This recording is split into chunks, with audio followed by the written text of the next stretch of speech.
A terrible discovery in the woods of New Hampshire.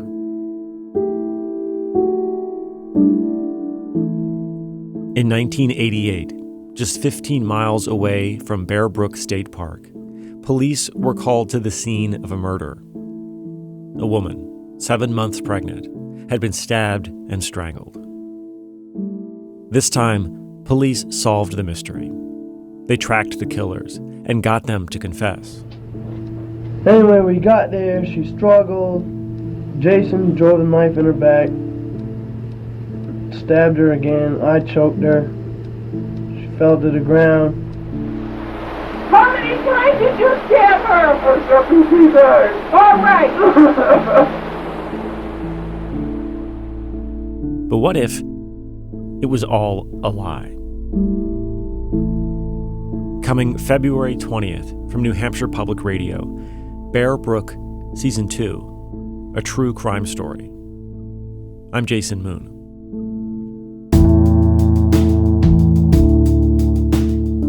A story about a man who's been in prison for more than 3 decades because of what he said to police as a 19-year-old.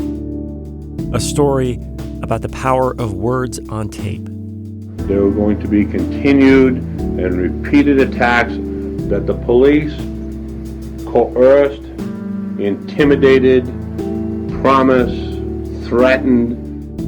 Mothers will do whatever they have to do to try to protect the kids.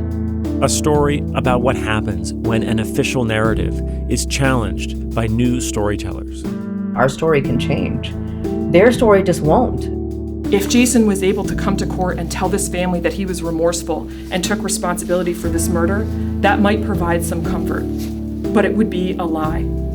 Jason maintains his innocence of this crime. I do not believe Jason Carroll deserves the right to be freed.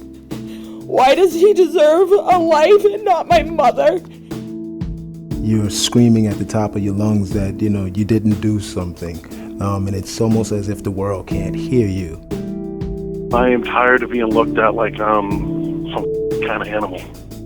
A story about the line separating what we used to believe from what we now know. People really have a hard time understanding, why would you confess to something that you didn't commit? Why would you confess to something as horrible as a rape or a murder?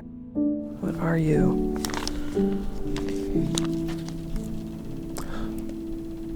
I need to stop for a second. After 35 years, is it still possible to get to the truth? And who gets to tell it? That's all on the new season of Brook, a true crime story. We can't be satisfied anymore. We can't be satisfied with the endings.